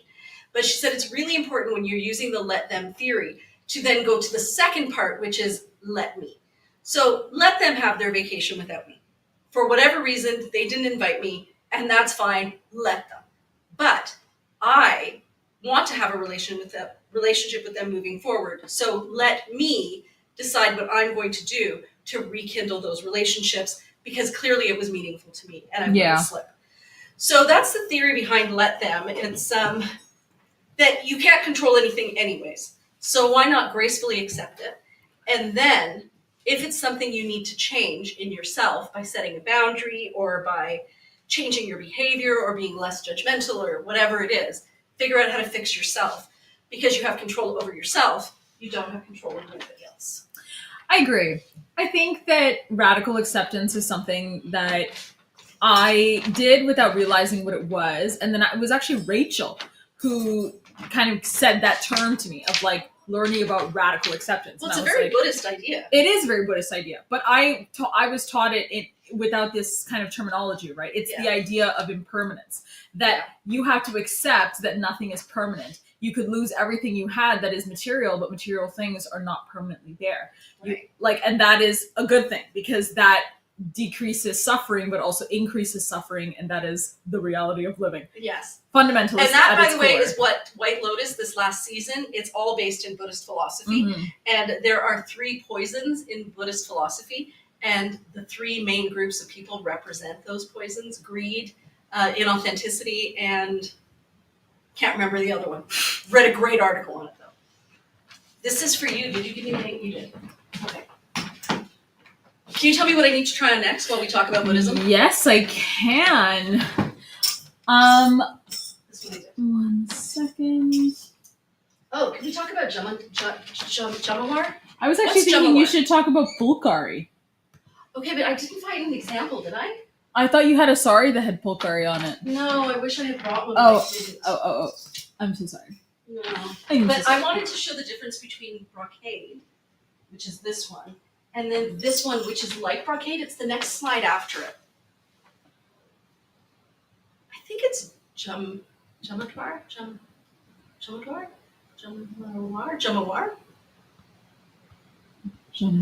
It's in the weaving techniques. Yes, I do see it. Okay. So there's brocade, and then there's the one after it. All right. Give me 1 Tell me which second. one you're going to show first. I'm going to do Jamawar first. So this is Jamawar, which is often confused with brocade. So what you have here is it's patterns that are woven through the silk. It's not quite jacquard. It's like jacquard, but it's not quite jacquard. But the thing about it is it's flat. It has no texture. And so this is a sari. That Look at is the chrome pattern on it, like the dual chrome colors. yeah, It's green and pink. green and pink. Great combo. So this is actually a secondhand sari that isn't it gorgeous? Beautiful. I got That it. pink looks so sweet on you, Priya. I love this. I was going to wear Tanisha's wedding, and then my mom was like, "That sari is so old-fashioned. You're the mother of the bride." And I'm like, "But Mom, it's beautiful." She's like, "No, wear mine." Okay. Maybe she did that so she could wear this one. No, she has enough beautiful saris. Let me tell you, that woman has been collecting saris for a lifetime. But yeah, beautiful. So this is that Jamawar. And the reason that I ended up finding Jamawar is because I confused it initially with brocade. So, oh no, this is the heaviest sari that I brought. This one weighs a ton. Like, I want to say this has got to be 20 pounds easily. That's brocade, right? This is brocade. And it feels like this one is real metallic thread. It's probably that silver-coated copper because it's so heavy. But the difference between brocade and what I just showed you is this has a raised texture. Can you see how these are kind of up above the fabric? Not through the fabric, but above it. So there's brocade. We don't work in brocade because it doesn't drape extremely well when you turn it into clothing. So when you find Indian clothes, like secondhand repurposed silk clothing that's made out of this, it tends to be jackets because this is just so stiff that it sits really well as a jacket. And so heavy. I wish there was a way that I could show you how heavy that is. What time is it and what do I have next? It's 9:29. Okay. And I was thinking, do you have an example of a druck? A what? Tell me what that is again. It is block printed technique using natural dyes. It's that kind of, you know that picture you had that was red and blue? Yes. Is it this? Does it have like flowers and stuff? A druck, no. It has mandala styled patterns. Yes, that's a Okay. So this is a reproduction that is not actually done in that crafts artisans. Like, this isn't actually a handmade version of that style, but this is a reproduction made to look like it is that style. So that's something that we see in saris quite a lot, where they may not use the original, like, let's say, for example, give me an example. They may not actually do the block printing. They might just have a print of the block looks printing. like block printing. So that's what you're seeing here. And that is also what you're seeing here. So this is an example of a print that looks like it's a Bandhani tie-dye, but it's not. It's just a print. And this is just a print that looks like it's the block printing, but it is not, but it sure looks like it. Actually, Morag had a great suggestion. Yeah. A brocade jacket. Yeah, you find them, honestly, it's one of the things that is most made in upcycled, like besides like the beachwear, is formal wear. Because that brocade fabric is so heavy that it really takes a shape really well, but it has to be tailored clothing. Anything where you're using the drape of the fabric, the brocades are just too heavy. And so the jackets would have to be extremely tailored in order to look good, which means they have to fit you perfectly across the shoulders. And you can't rely on the drape of the fabric to kind of cover any of those little growth opportunities that we have as we get bigger and smaller. Why don't you open up the brocade sari just to show people how heavy it is? It's behind you. This one, right? Yeah. I don't know, like you can't, you have to feel it. I don't know how to, you should come feel it. Come tell me how heavy it is. Come here, I'm gonna throw it at you. Oh, Yeah. scared. Okay, you ready? Okay, I will stand over here. You stand here. Catch the sari. Tell me how surprised you are. Okay, you ready? Yeah. Oh, hefty. It's hefty, right? Hefty. Like, what would you say it's as heavy as? Honestly, A blanket? Heavier than a blanket. it's as heavy as a weighted blanket. A weighted blanket. Blanket. Yeah. Like Oh, a guess 20 what? A heavy blanket is a weighted blanket? Yeah, totally. Yeah.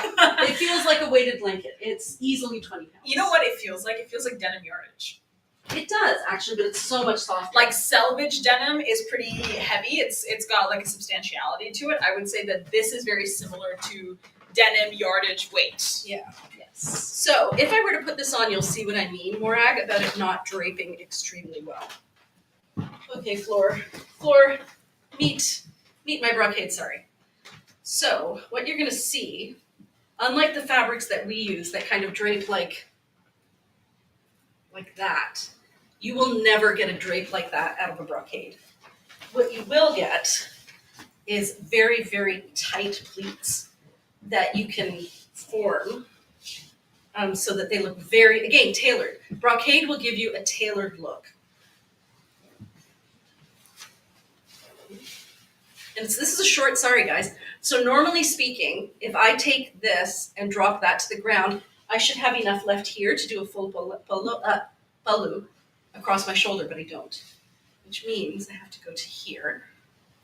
And then this goes, it's still too short. This is a really short sari. It's a really short sari. You don't have to do as many pleats, right, maybe, because it's so Heavy? Yeah. Yeah, because you definitely want to have, at least that much going across, if not more. And then this look at the belly button. It's a belly button. Belly button, yeah. There's something I don't show very often, guys. You're welcome. Okay, so you can already see right here how stiff that is because it's a brocade. So that goes in there. You get your lovely pleats, which will sit very, very flat and still because of the brocade. And then this is so heavy that you can't do the martini glass thing because see how you just get the martinis. I mean, you'd be really buff in one arm. Yeah, you would be like weightlifting in one arm.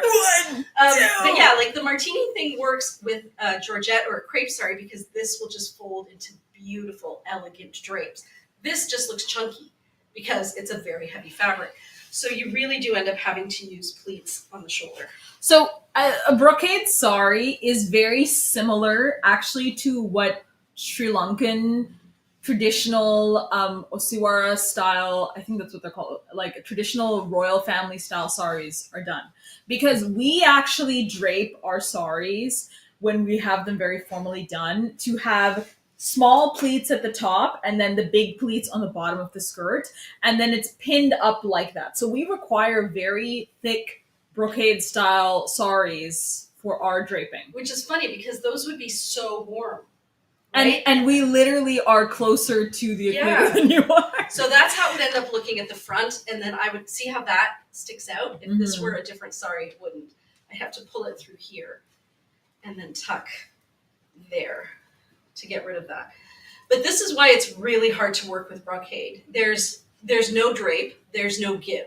It's like a sculpture. Yeah. You have to get it exactly right and then pin it everywhere.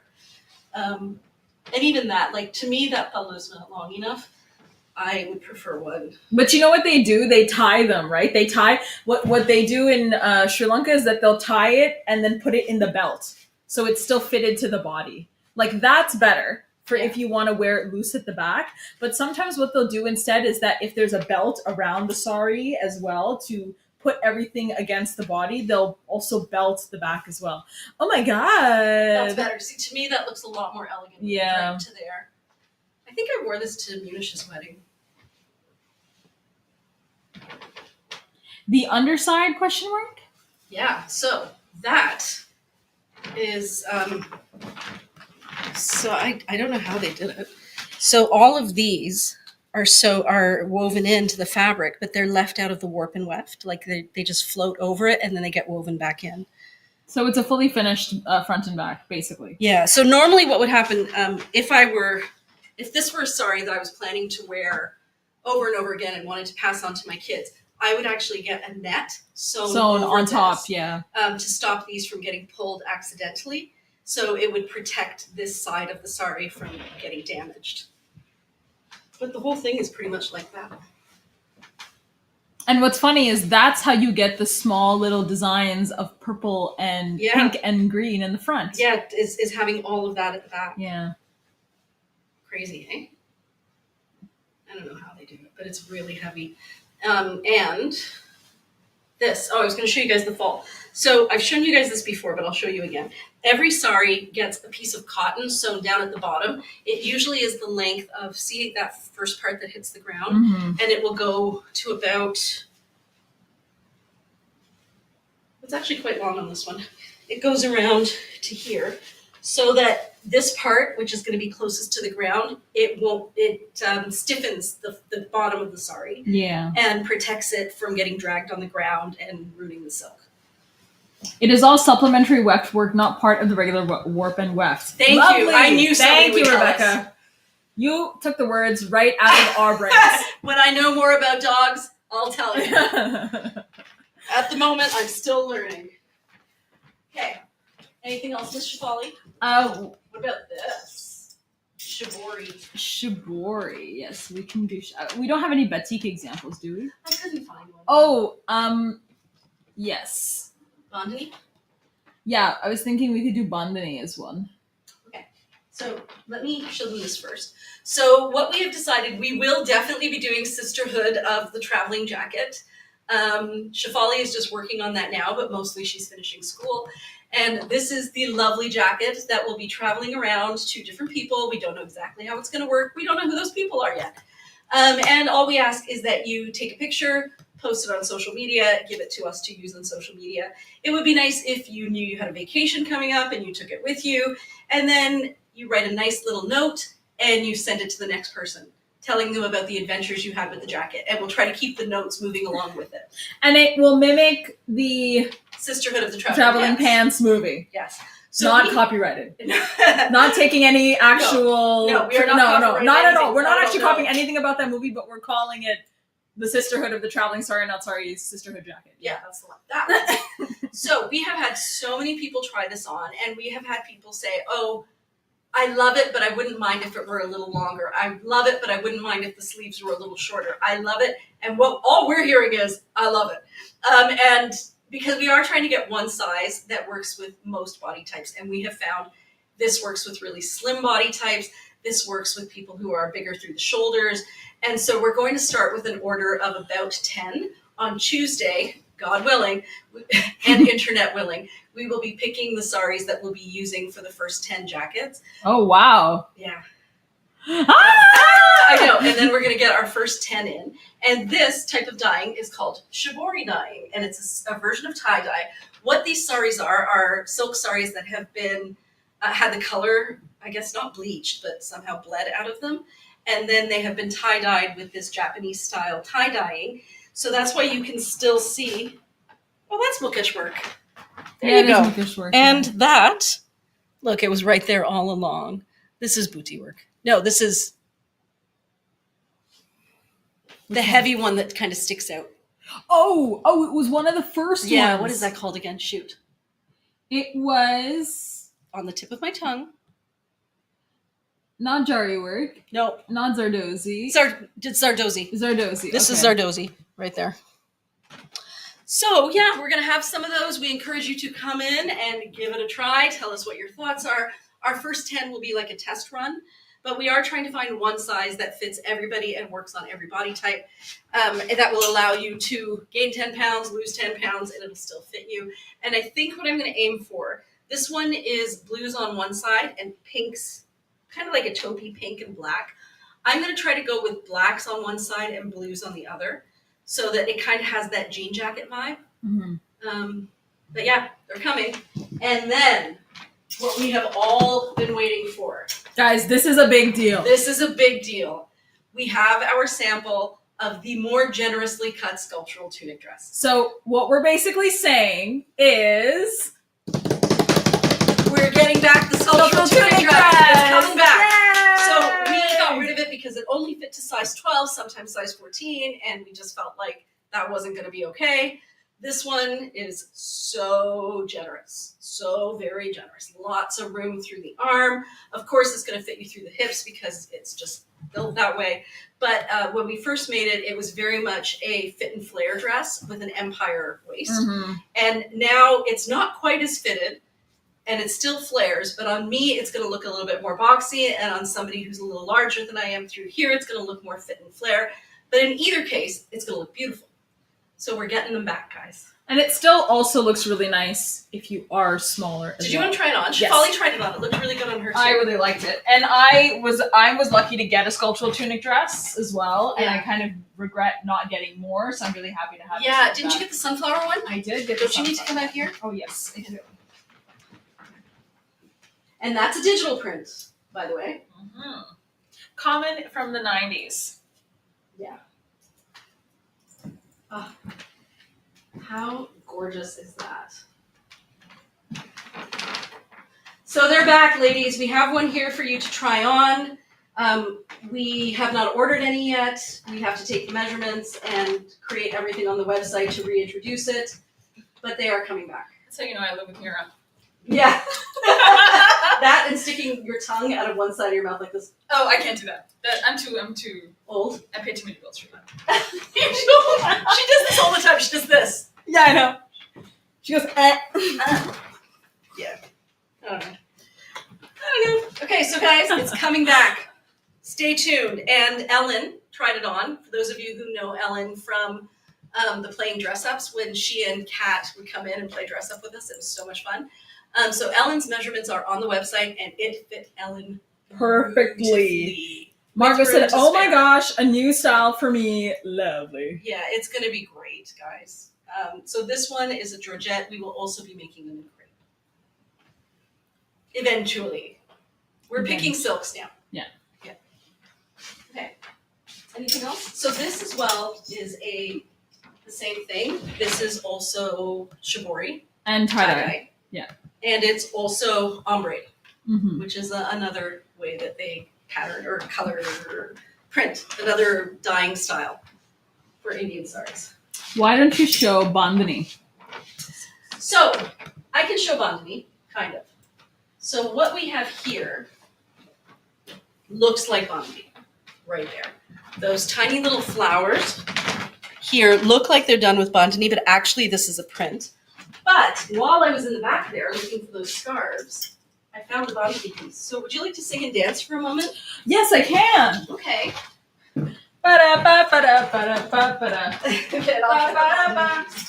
So this is kind of a really interesting test your knowledge in terms of what looks like Bandhani that is genuine Bandhani versus what is not genuine Bandhani. And this looks like a printed digital design of something that would be a traditional print because of how close, I don't know how to explain it, but like how close the dots are. It looks like it was designed that way rather than actually created that way. And it's they're perfect. Yeah, they're too perfect. Bandhani is hand done, and how it's actually traditional. This is Carrie's piece. We haven't shipped it out to her yet. This has been purchased. Yes. I will hang that up for you. Okay. This is what Bandhani looks like. So this is traditional to where actually Priya's from. Good job. Where the wallas all come from. A lot of wallas come from there. But yeah, this is a Bandhani piece, and this one. To me, this looks like real bandhani, but the easiest way to tell real bandhani is that it tends to scrunch up, like it goes back to its little scrunched up form. And this one is quite flat, but that also could just be because it's been worn so much. This one, it's very hard to tell. Mind you, no, it's not. Look at how there's so much imperfection in Even look at that middle section. yeah, like this, right? And it doesn't show up anywhere else like that. And when I went to India, I tried to buy a Bandhani sari, like a real Bandhani sari. They were so freaking expensive. And you're talking to someone who'll drop a couple of $1,000 on a shawl without even thinking about it. And I'm like, no, I cannot do the real Bandhani. So this is another example of how getting a secondhand fabric makes something that is way too expensive to purchase affordable. Yes. Shop vintage, friends. Okay, I'm going to put this here, and you have to remind me to put that back in Carrie's. I will. Okay. Carrie is a lucky lady. I think the last thing we're going to show before we wrap it up for the evening is something that we talk about a lot, which is jacquard. So jacquard is when there is a weaving pattern done so that the weave itself has a pattern. And then on top of that, something may or may not be printed. But as you can see, there's a floral design underneath the polka dots. And then on top of that is printed the polka dots. But we also have pieces that look like they're jacquard. Like this is definitely part of the weave. That's a genuine jacquard. This is a genuine jacquard. But then Shefali said, Priya, you need to show them this one. Which one was it, Shefali? It was the boxy top. Keep going. Keep going. No, you just passed it. Oh, this one, yes. Okay. So this one is an example of Kantha stitching. You can see right there, and you can tell that that's all hand done. And if you look at the fabric, it really looks like there's a tone-on-tone print in there.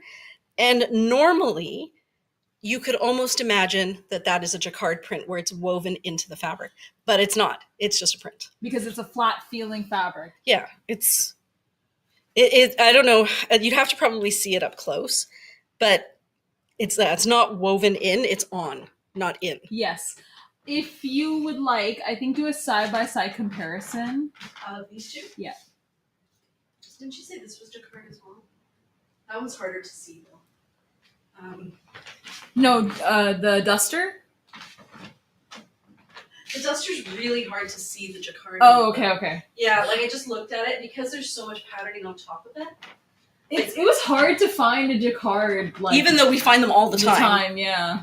So you can kind of see that this one, it's right in the fabric. This one, the pattern is on the fabric. And also you can see in the way the light plays around with it, you can't really tell until there's some movement in the fabric. Whereas this one, it's very flat, the pattern itself. And that... Yeah, there's a texture difference, right? What's going on? Oh my gosh. Jane said, I asked Monday if I could wear vintage saris made into clothing and gave them my age. The answer was hilarious. Please share. Yeah, let us know. Tell me it wasn't too cruel. Please share if you are comfortable. We would love to read it. But that is a good example of how you as a person, if you're looking at a fabric online, can even ask us, is this genuine jacquard? I'm looking to get jacquard because, I'm interested in trying a fabric with that design on it versus, it just being a print design.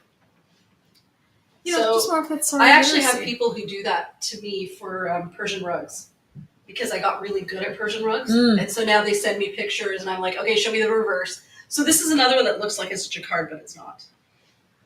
Okay, what did Monday say? What did Monday tell you? It's too long. Couldn't paste it, but we'll email it to you. Okay. Email it to us. Email it to us. Was it hilarious or did it make you sad? Yes. I hope it didn't make you Give sad. Give us a gist. Tell us the gist. What was I gonna say? Yeah, it's funny. I find that even with Priya, I'll sometimes send her pictures of antiques I find, and I'm like, what do you think? Thoughts? and then I get some great responses. Yeah, I'm like, no. Yeah. It's a reproduction. And I think actually it's now, really great. now I even know to look at stuff, and like my friends will look at something and be like, "Oh, this is really cute." I'm like, it's a reproduction. It's a reproduction. So I am showing you this lovely piece, which I am very much in love with, to show you that it is super similar to this. So this is also called Jamawar. Jamawar. So this is in a shawl, however, and you can see that they've woven the pattern right into the shawl, and you can see the back of it there. So this is not like a super high-end shawl, but it's like mid-range. How can you tell that something is mid-range versus super high-end, Priya? Generally speaking, for me, it's how handmade it is. So I know that this is machine done, and to me, I'm not seeing enough irregularities to believe that this was hand loomed. Oh, into our messenger. That's on my phone. I can give it to you if you want. Yep. Please and thanks. Yeah, like it doesn't feel hand loomed to me. It feels machine loomed. So right there, you're going to lose some value. The wool, it feels like a wool. It's a very soft wool, but it feels like a wool. It doesn't feel like a buttery cashmere. But the reason I wanted to show you is because we were talking about imitations. So this print is an imitation of this style. So it is a digital print that looks like this is woven through the fabric the way this is, but it's not. And let me grab my phone.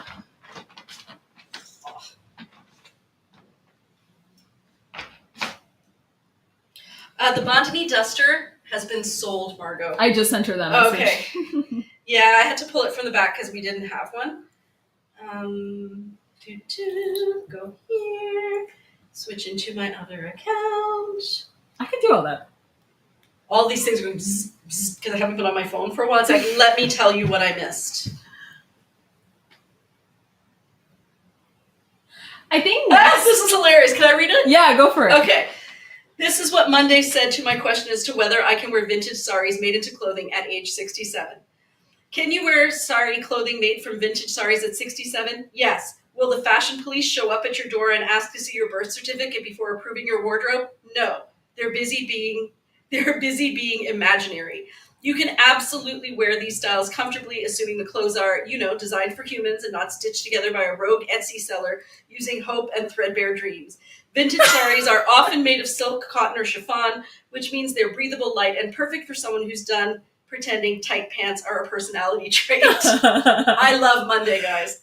In fact, your age is an asset here. You can wear them with the confidence of someone who's not dressing to impress some random person at a juice bar. You're dressing because you actually like the clothes. What a concept. So yes, twirl around in your floaty, gorgeous vintage sari gear. Add a chunky necklace, maybe some sandals that don't punish your arches. You're the main character now, and frankly, you've earned it. Beautiful. This is why I love Monday. Everybody needs a friend like this. I hope you all try it out, and I hope it makes your life better. We're done. Time's up. It is 9:53. Why don't you show off your favorite fabric from this collection that you absolutely love and why it is your favorite kind of work? But I think it's this one. I ended on a high note. Oh no, I've got one. Yeah, I do. Just had to let her percolate that for a moment. Absolutely percolate a little. So this one as well is a Shibori tie-dye. And this down here is the temple pattern. Mm-hmm. But what makes this absolutely spectacular is that I've grabbed the wrong one. And so I'm going to quietly put it back and we're going to go grab the right one. Which is this one. So you can see. Super close, right? Yeah. Okay. No shibori though. No shibori. This one I grabbed because I don't even know how to describe the embroidery on this one. I've never seen it before. It's spectacular. Why don't you show us, Priya? I will. But I've never seen it. I don't even know how to describe it. It's really high quality, and you can tell it's high quality by Also cute outfit. Right? That's a look. Right there. With a yellow necklace? Yeah. Wait, mustard necklace. This one? This one. Yeah. This one. No. This one. Yes. Thin earth bands, for sure.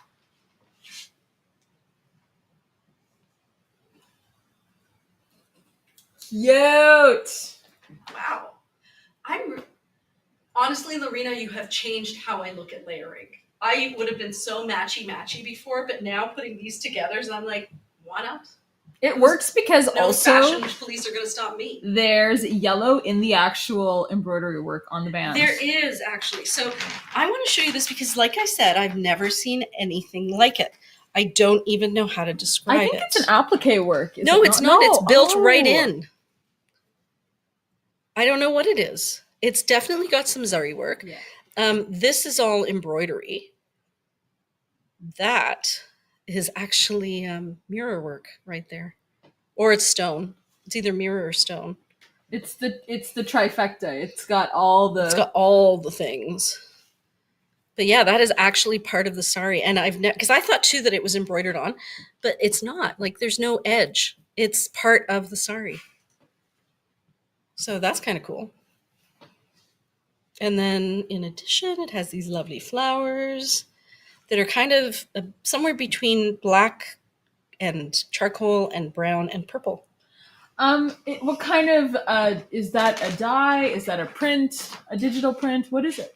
This is a print. This is just a printed sari with some really fancy border work done on it.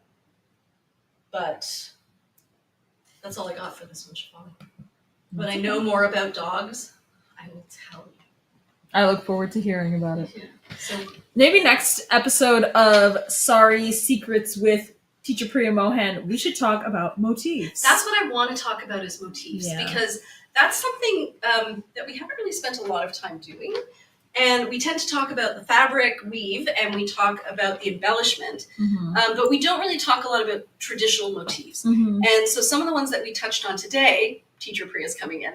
So for those of you who remember, the ones that we touched on that we will learn about later are the temple motif, the animal motifs like the tiger motif, the peacock, which is the national bird of India motif, other bird motifs, and we did talk about the Buta and the paisley / mango. Yeah, and we did also look at life. some what's it called, Ramayan art as well with that sari. Yeah. So just to have some fun with that. But I hope that you found this interesting. I hope you also had a chance to look at some beautiful silk pieces. I will see. So today's Friday. Today's Friday, everyone. On Tuesday, we're going to be picking saris. My guess is by next Friday, I will be able to start showing pieces from the sneak peek. Nice. So start having a look at the stories starting tomorrow. You're going to start seeing the fabrics rolling through with videos of the fabrics, not still pictures. And then next Friday, tune in next Friday for a sneaky peek. We should end right there. Cut. Okay. Stand here. Bye, everybody. Have a great weekend.